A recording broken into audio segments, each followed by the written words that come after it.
പുലരിക്കായി മാറി മറയേണ്ടതോർത്ത്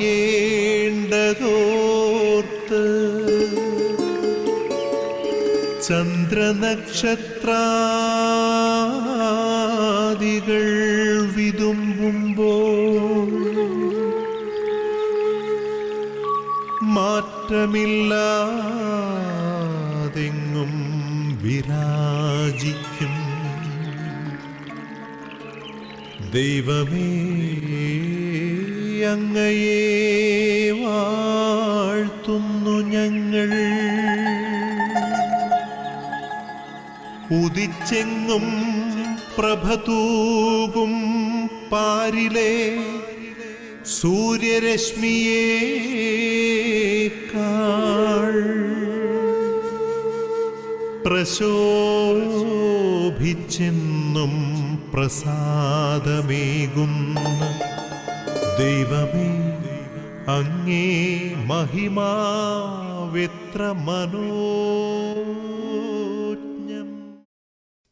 goodness T V പ്രേക്ഷകർക്ക് ഈ പ്രഭാത വരുന്ന ശുശ്രൂഷയിലേക്ക് ഹൃദ്യമായ സ്വാഗതം. ഈ പ്രഭാതത്തിൽ ദൈവം നമ്മെ വിളിക്കുകയും ഒരുമിപ്പിച്ച് ചേർക്കുകയും ഒത്തൊരുമയോടെ പ്രാർത്ഥിക്കാനായിട്ട് ഒരിടം നൽകുകയും ചെയ്തിരിക്കുകയാണ്.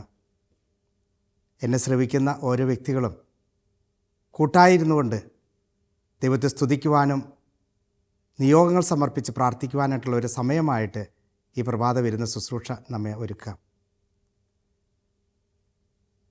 പ്രഭാതത്തിൽ സർവ്വചരാചരങ്ങളും ദൈവത്തെ സ്തുതിക്കുന്ന ഒരു സമയം, പുതിയ സ്വപ്നങ്ങളെല്ലാം ഉടലെടുക്കുന്നൊരു സമയം.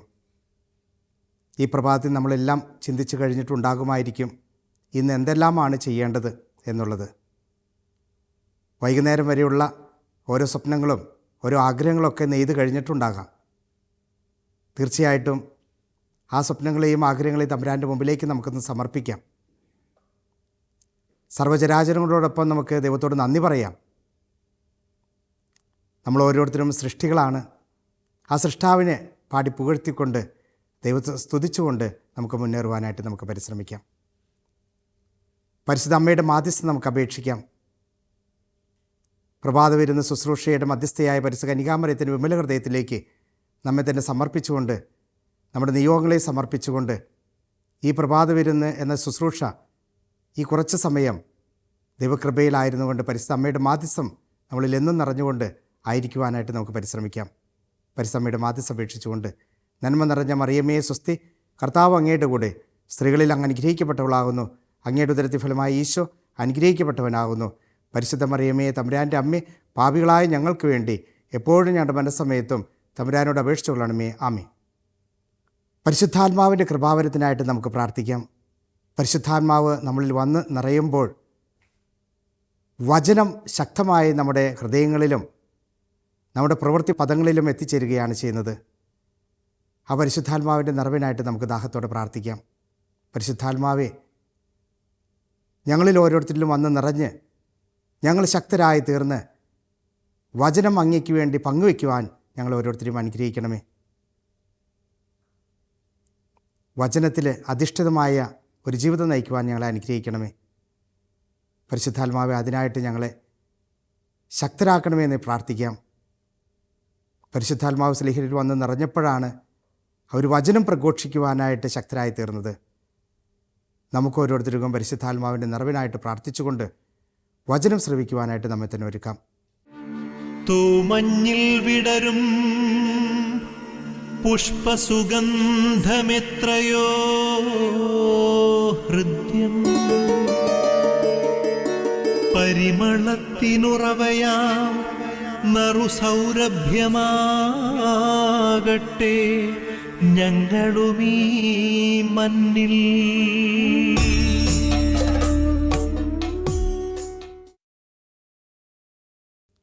വിശുദ്ധ മത്തായി അറിയിച്ച നമ്മുടെ കർത്താവ് യേശു മിശിഹായുടെ പരിശുദ്ധ സുവിശേഷം അധ്യായം 24 12-ാമത്തെ തിരുവചനം ഇങ്ങനെ നമ്മളോട് പറയുന്നുണ്ട്: അധർമ്മം വർദ്ധിക്കുന്നതിനാൽ പലരുടെയും സ്നേഹം തണുത്തുപോകും.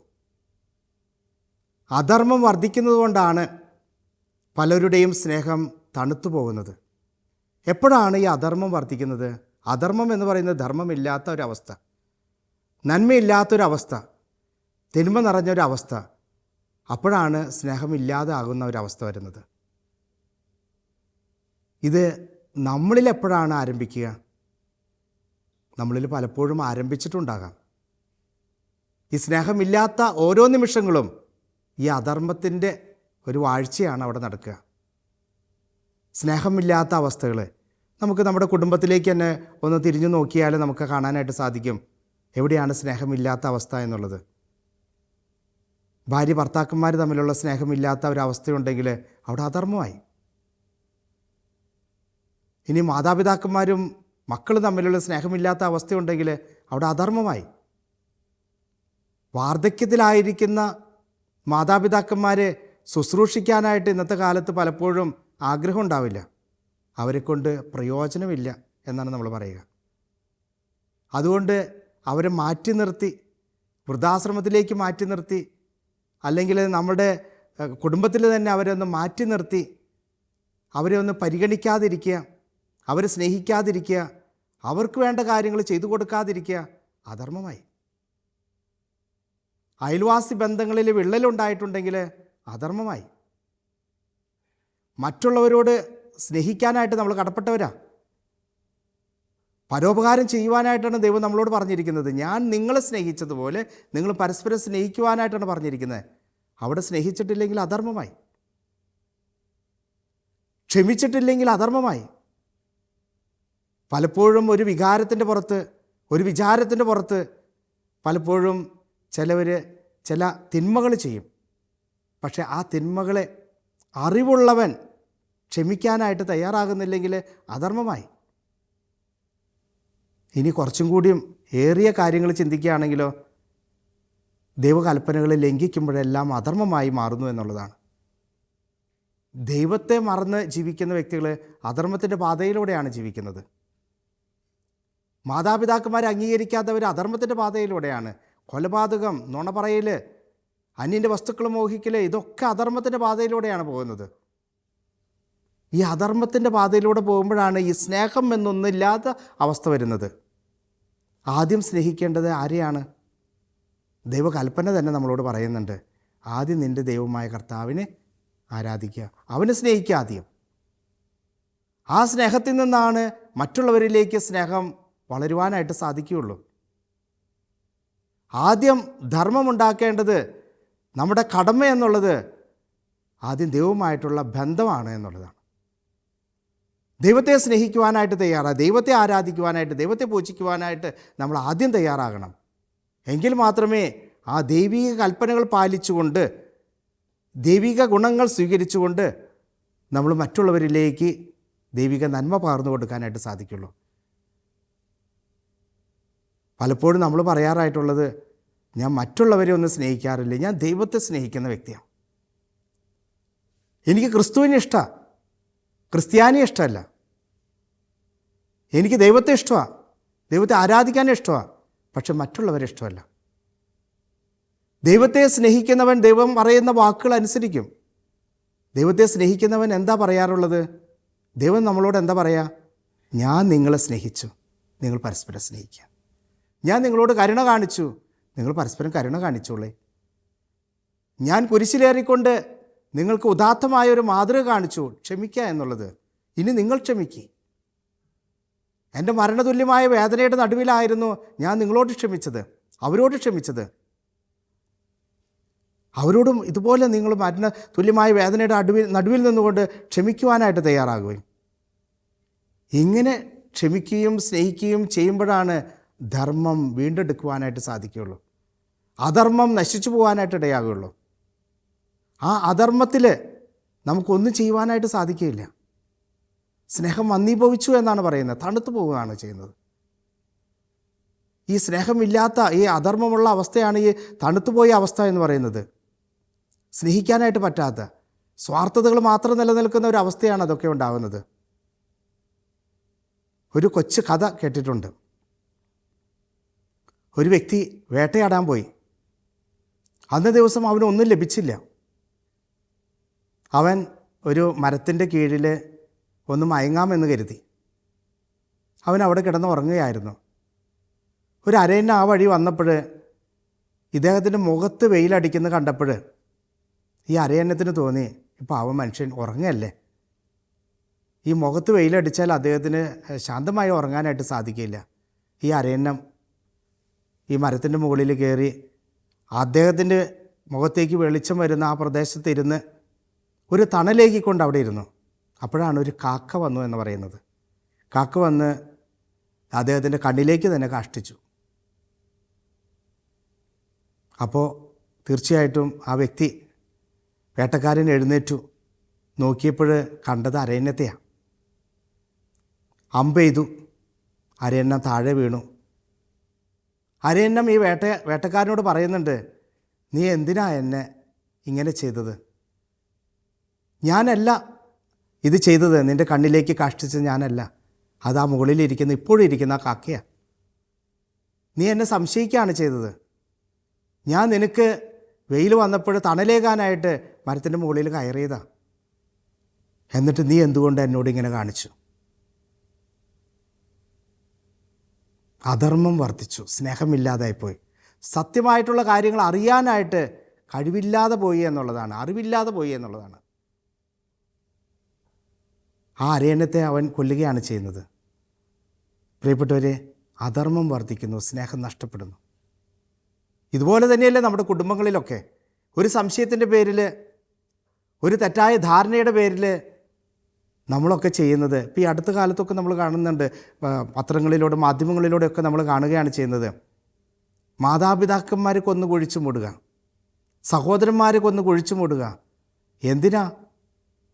ഒരു തെറ്റിദ്ധാരണയായിരിക്കാം, കൊച്ചു തെറ്റിദ്ധാരണയായിരിക്കാം, എന്നോട് സഹകരിക്കാത്തതായിരിക്കാം, മറ്റുള്ളവൻ വളർന്നു എന്നുള്ളതായിരിക്കാം. ഇതിൻ്റെയൊക്കെ പേരിലാണ് ഇന്ന് കൊലപാതകങ്ങൾ നടക്കുന്നത്.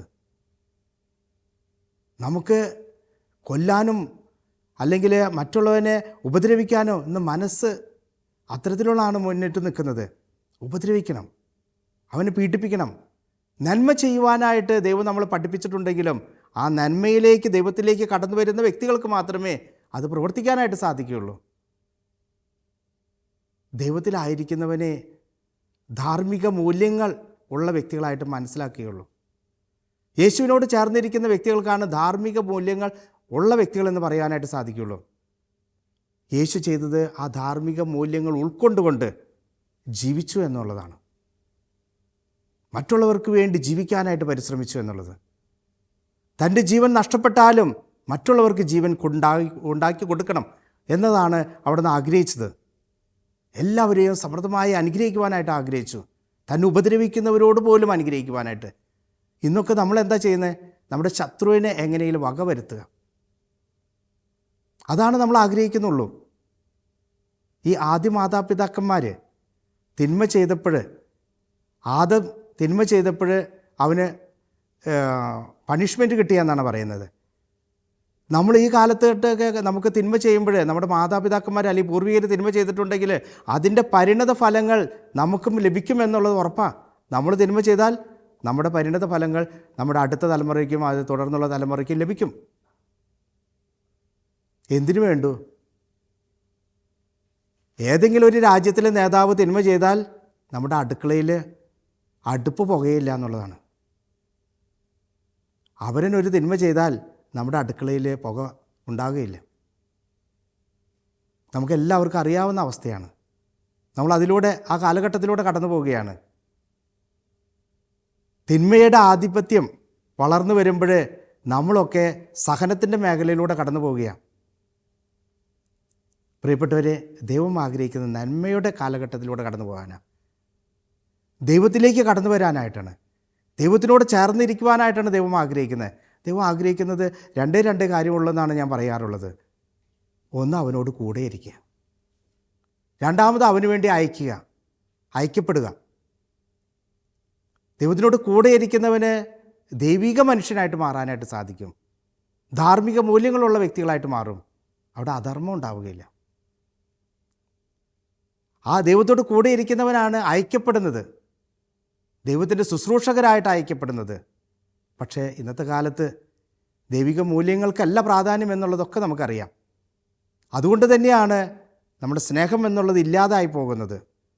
പലപ്പോഴും മതങ്ങൾക്കെതിരായിട്ടും രാഷ്ട്രങ്ങൾക്കെതിരായിട്ടും രാജ്യത്തിനെതിരായിട്ടും ഭിന്നിച്ച് നിൽക്കുകയാണ്.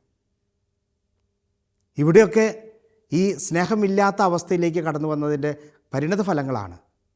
പ്രിയപ്പെട്ടവരെ, നമുക്ക് ആ സ്നേഹത്തിലേക്ക് കടന്നു വരാനായിട്ട് നമുക്ക് പരിശ്രമിക്കാം. യേശു നമ്മളോട് ആഹ്വാനം ചെയ്യുന്നത് സ്നേഹിക്കാനായിട്ടാണ്, അവരെന്നെ സ്നേഹിക്കാൻ. യേശു നമ്മളിൽ വസിച്ചുകൊണ്ട് നമ്മെ സ്നേഹിക്കുന്നു. നമ്മെ സ്നേഹിക്കുവാനായിട്ട് അവിടുന്ന് ഈ ലോകത്തിലേക്ക് കടന്നു വന്നുകൊണ്ട് സ്വന്തം ജീവൻ അർപ്പിച്ചുകൊണ്ട് നമ്മെ സ്നേഹിച്ചു. ഇനി നമ്മെ തന്നെ മറ്റുള്ളവർക്ക് അർപ്പിച്ചുകൊണ്ട് സ്നേഹിക്കുവാനായിട്ട് തയ്യാറാണ്. സ്വന്തം കുടുംബത്തിലെങ്കിലും ആ കൊച്ചു സ്നേഹം പ്രാവർത്തികമാക്കിയാൽ തീർച്ചയായിട്ടും അതിനേക്കാൾ വലിയ സ്നേഹം വേറെ ഒന്നുമില്ല. സ്വന്തം കുടുംബത്തിൽ നിന്ന് സമൂഹത്തിലേക്ക് നമ്മൾ കടക്കട്ടെ. പഠിക്കണം. സ്വന്തം കുടുംബത്തിൽ മാതാപിതാക്കന്മാർ മക്കളെ പഠിപ്പിക്കണം, മക്കളും പഠിപ്പിക്കണം. അമ്മയെ എങ്ങനെ സ്നേഹിക്കണം എന്നുള്ളത് സ്വന്തം ജീവിതം വഴിയായിട്ട് നമ്മൾ പഠിപ്പിക്കാനായിട്ട് തയ്യാറാകണം.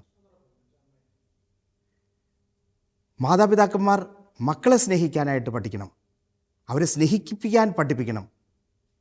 തീർച്ചയായിട്ടും ഈ മക്കൾ സ്വന്തം പ്രാവർത്തിക തലങ്ങളിലായിരുന്നു കൊണ്ട് മറ്റുള്ളവരെ സ്നേഹിച്ചുകൊണ്ട് ആ നന്മയിലേക്ക് കടന്നു വരാനായിട്ട്, ധാർമ്മിക മൂല്യങ്ങളിലേക്ക് കടന്നു വരാനായിട്ട് നമ്മൾ പരിശ്രമിക്കണം.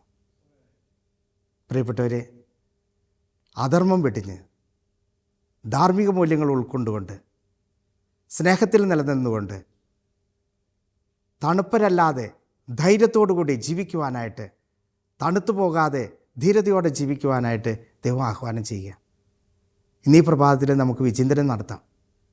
എങ്ങനെയാണ് നമ്മൾ ഓരോരുത്തരും ജീവിക്കേണ്ടത് എന്നുള്ളത്. സ്നേഹത്തിൽ ജീവിക്കുവാനായിട്ട്, കരുണയിൽ ജീവിക്കുവാനായിട്ട്, ക്ഷമയിൽ ജീവിക്കുവാനായിട്ട് ദൈവം നമ്മെ ഓരോരുത്തരും അനുഗ്രഹിക്കട്ടെ. നമുക്കതിനായിട്ട് സ്വയം വിചിന്തനം നടത്തി നമ്മുടെ ജീവിതത്തെ ക്രമപ്പെടുത്തുവാനായിട്ട് നമുക്ക് പരിശ്രമിക്കാം. ആബാ പിതാവേ, സ്നേഹാഗ്നിയാൽ ജ്വലിക്കട്ടെ മക്കളാ ഞങ്ങളെല്ലാം.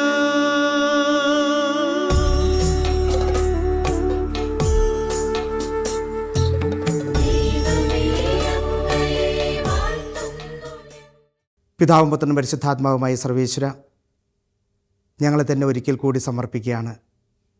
ഞങ്ങളുടെ ജീവിതങ്ങളിൽ ധാർമ്മിക മൂല്യങ്ങൾ വളർത്തിക്കൊണ്ട് മറ്റുള്ളവരെ സ്നേഹിച്ചുകൊണ്ട് ധീരതയോടെ ജീവിക്കുവാനായിട്ട് ഞങ്ങളെ അനുഗ്രഹിക്കണമേ. ഞങ്ങളുടെ എല്ലാ നിയോഗങ്ങളെയും ഞങ്ങൾ സമർപ്പിച്ച് പ്രാർത്ഥിക്കുന്നു. ഞങ്ങളുടെ കുടുംബങ്ങളെ, ഞങ്ങളുടെ ഇടവകയെ, ഞങ്ങളുടെ സഭയെ, ഞങ്ങളുടെ രാജ്യത്തെ, ഞങ്ങളുടെ ദേശത്തെ ഞങ്ങൾ സമർപ്പിച്ച് പ്രാർത്ഥിക്കുകയാണ്. അവയിൽ വസിക്കുന്ന ഓരോ വ്യക്തികളെയും, അന്യമതസ്ഥരെയും ക്രിസ്ത്യാനികളെയും കത്തോലിക്കരെയും എല്ലാം ഞങ്ങൾ സമർപ്പിച്ച് പ്രാർത്ഥിക്കുകയാണ്. പ്രത്യേകിച്ച് ഞങ്ങളുടെ കുടുംബത്തിലെ ഞങ്ങളുടെ മാതാപിതാക്കന്മാരെ, ഞങ്ങളുടെ സഹോദരന്മാരെ, മക്കളെ, ഭാര്യയെ എല്ലാവരെയും ഞങ്ങൾ സമർപ്പിച്ച് പ്രാർത്ഥിക്കുന്നു. യേശു, ഞങ്ങളിൽ നിന്ന് വേർപെട്ടു പോയ ഓരോ വ്യക്തികളെയും അങ്ങയുടെ സന്നിധിയിലേക്ക് എത്തിച്ചേരുവാനായിട്ട് കാത്തിരിക്കുന്ന ഓരോ വ്യക്തികളെയും ഞങ്ങൾ സമർപ്പിച്ച് പ്രാർത്ഥിക്കുകയാണ്. നിത്യജീവൻ പ്രദാനം ചെയ്യണമെന്ന് ഞങ്ങൾ പ്രാർത്ഥിക്കുന്നു. യേശുവെ, രോഗങ്ങളാൽ വേദന അനുഭവിക്കുന്ന ഒത്തിരിയേറെ മക്കളുണ്ട്. നമ്മൾ ഓരോരുത്തരുമായിരിക്കാം, മറ്റുള്ളവരുമായിരിക്കാം, അവരെല്ലാവരെയും ഈ നിമിഷം അങ്ങയുടെ സന്നിധിയിലേക്ക് ഞങ്ങൾ സമർപ്പിക്കുകയാണ്. മാരക രോഗങ്ങളാൽ, പലവിധ അസ്വസ്ഥതകളാൽ, മാനസിക ശാരീരികമായ വേദനകളാൽ വേദന അനുഭവിക്കുന്ന ഓരോ വ്യക്തികളെയും ഈ അവസരത്തിൽ ഞങ്ങൾ പ്രാർത്ഥിക്കുന്നു. യേശു, അങ്ങയുടെ സന്നിധിയിലേക്ക് ഞങ്ങൾ കൊണ്ടുവരുന്നു. യേശുവെ, ദമ്പതിമാരെ ഞങ്ങൾ പ്രത്യേകമായിട്ട് അങ്ങയുടെ സന്നിധിയിലേക്ക് കൊണ്ടുവരികയാണ്. മക്കളില്ലാത്തവരെ, മക്കൾ നഷ്ടപ്പെട്ടവരെ, പലപ്പോഴും ഈ ദാമ്പത്യ ജീവിതത്തിൽ വിള്ളലുണ്ടാകുന്ന അവസ്ഥകളെല്ലാം സമർപ്പിച്ച് പ്രാർത്ഥിക്കുകയാണ്. യേശുവെ, സ്നേഹത്തിൽ ഒന്നായി ജീവിക്കുവാനായിട്ട്, ആ സ്നേഹത്തിൽ അധീരതയോടെ ജീവിക്കുവാനായിട്ട്, ഉന്മേഷത്തോടെ ഉത്സാഹത്തോടെ ജീവിക്കുവാനായിട്ട് അവർ ഓരോരുത്തരും അനുഗ്രഹിക്കണമേ. യേശുവെ, ഒരിക്കൽ കൂടി ഞങ്ങളോട് പ്രാർത്ഥന സഹായം യാചിച്ചിട്ടുള്ള എല്ലാ വ്യക്തികളും ഈ അവസരത്തിൽ ഓർക്കുകയാണ്. യേശു അവരോരോരുത്തരും അനുഗ്രഹിക്കട്ടെ എന്ന് പ്രാർത്ഥിക്കുകയാണ്. ഞങ്ങളുടെ ഇടവക മധ്യസ്ഥനെ ഞങ്ങൾ ഈ അവസരത്തിൽ ഓർക്കുകയാണ്. ഇടവക വികാരിയച്ഛനെയും അതുപോലെ തന്നെ ഇടവക എല്ലാ ജനങ്ങളെയും പ്രത്യേകമായിട്ട് ഈ അവസരത്തിൽ നിൻ്റെ സന്നിധിയിലേക്ക് കൊണ്ടുവരുന്നു. യേശുവെ, ഞങ്ങളുടെ കാവൽ മാലാഖമാരെ സന്നിധിയിലേക്ക് ഞങ്ങളുടെ എല്ലാ നിയോഗങ്ങളെയും സമർപ്പിക്കുകയാണ്. ഞങ്ങളുടെ ഇന്നത്തെ എല്ലാ പ്രവർത്തന മേഖലകളെയും സമർപ്പിക്കുന്നു. യേശുവെ, കാവൽ മാലാഖമാർ ഞങ്ങളെന്നും നയിക്കുന്നുവെന്ന് ഞങ്ങൾ വിശ്വസിക്കുകയാണ്. തീർച്ചയായിട്ടും ഈ അവസരത്തിൽ ഞങ്ങൾ ഓർക്കുകയാണ്, പ്രാർത്ഥിക്കുകയാണ്, ഞങ്ങളുടെ നിയോഗങ്ങളെ സമർപ്പിച്ച് പ്രാർത്ഥിക്കുന്നു. യേശുവെ, മാലാഖമാരെയും ഞങ്ങളുടെ വിശുദ്ധരെയും എല്ലാം സമർപ്പിച്ച് പ്രാർത്ഥിക്കുന്നു. ഒരിക്കൽ കൂടി ഞങ്ങളുടെ ആഗ്രഹങ്ങൾ അഭിലാഷങ്ങളെ സമർപ്പിച്ചുകൊണ്ട്, ഞങ്ങളെ തന്നെ പൂർണ്ണമായി സമർപ്പിച്ചുകൊണ്ട്, ആ ത്രിത്വിക ദൈവത്തിൻ്റെ സന്നിധിയിലേക്ക് സമർപ്പിച്ചുകൊണ്ട് ഞങ്ങൾ സ്തുതിച്ചുകൊണ്ട് ഞങ്ങൾ പ്രാർത്ഥിക്കുന്നു. അനുഗ്രഹിച്ച ദൈവത്തെ നന്ദി പറഞ്ഞുകൊണ്ട് ഞങ്ങൾ പ്രാർത്ഥിക്കുകയാണ്. യേശുവേ സ്വസ്ത്രം, ഹാലേലിയ ഹാലേലിയ ഹാലേലിയ ഹാലേലിയ. യേശുവേ നന്ദി നന്ദി, സ്തുതി സ്തുതി, ആരാധന ആരാധന, ഹാലേലിയ ഹാലേലിയ ഹാലേലിയ ഹാലേലിയ. യേശുവേ നന്ദി, സ്തുതി സ്തുതി, യേശുവേ നന്ദി. യേശു ഒരിക്കൽ കൂടി നന്ദി പറഞ്ഞുകൊണ്ട് ഞങ്ങളുടെ എല്ലാ ആഗ്രഹങ്ങളെയും അഭിലാഷങ്ങളെയും അനുഗ്രഹിച്ചു എന്ന് വിശ്വസിച്ചുകൊണ്ട് ഞങ്ങളെ തന്നെ പൂർണ്ണമായി സമർപ്പിക്കുന്നു. നിത്യം പിതാവും പുത്രനും പരിശുദ്ധാത്മാവുമായ സർവേശ്വര എന്നേക്കും ആമേൻ.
Alleluia,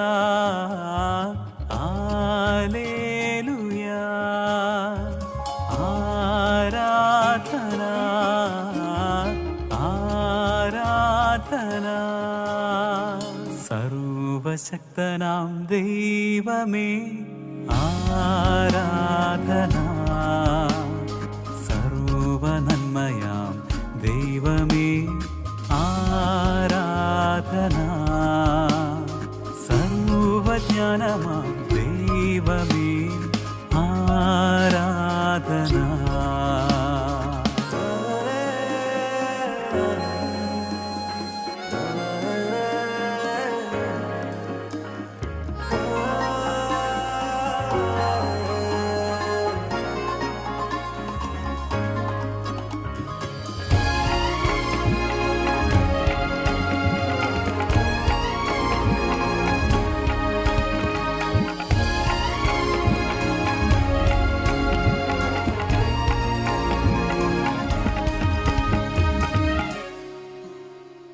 മോശയാൽ ചെങ്കടൽ രണ്ടാക്കിയ, മേരിയാൽ സാത്താന്റെ തല തകർത്ത സർവശക്തനാം ദൈവമേ ആരാധന. വഴികളിൽ വീഴാതെ പാലിക്കുന്ന, വൈരിയിൽ നിന്നെന്നെ കാത്തിടുന്ന സർവശക്തനാം ദൈവമേ ആരാധന. എൻ ജീവിതത്തിൽ ദൈവത്തിന് അസാധ്യമായത് ഒന്നുമില്ല. സർവശക്തനാം ദൈവമേ ആരാധന.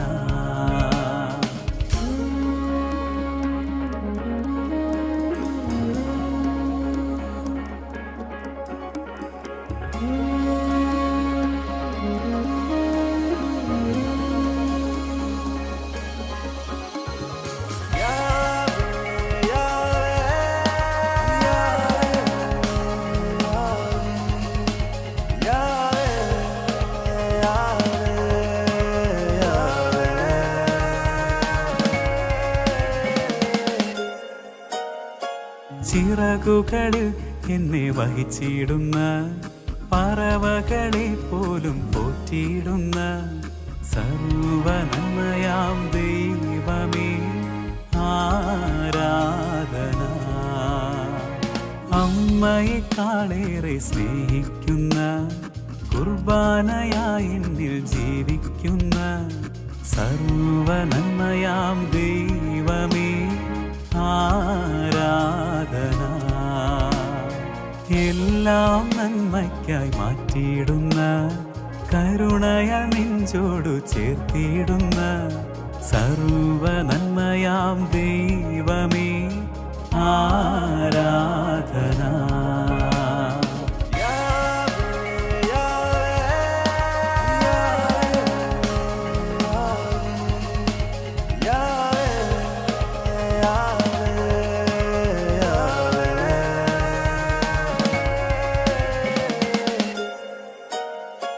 ദാവീദിൻ ഹൃദയത്തെ കണ്ടവനാം, കേപ്പയാൽ സഭയെ നയിച്ചവനാം സർവജ്ഞാനമാം ദൈവമേ ആരാധന. കൃപയാലെ ഞങ്ങളെ രക്ഷിക്കുന്ന ആത്മാവാൽ സ്നേഹത്തിലൊന്നാക്കുന്ന സർവജ്ഞാനമാം ദൈവമേ ആരാധന. പാരിനെ സൃഷ്ടിച്ച ദൈവത്തിന് തെറ്റുകൾ പറ്റില്ലെന്നറിയുന്നു ഞാൻ. സർവജ്ഞാനമാം ദൈവമേ ആരാധന. ഹല്ലേലൂയാ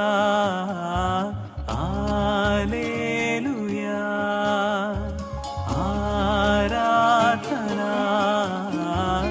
ആരാധന. സർവശക്തനാം ദൈവമേ ആരാധന. സർവനന്മയാം ദൈവമേ ആരാധന. സർവജ്ഞാനമാം ദൈവമേ ആരാധന ആരാധന.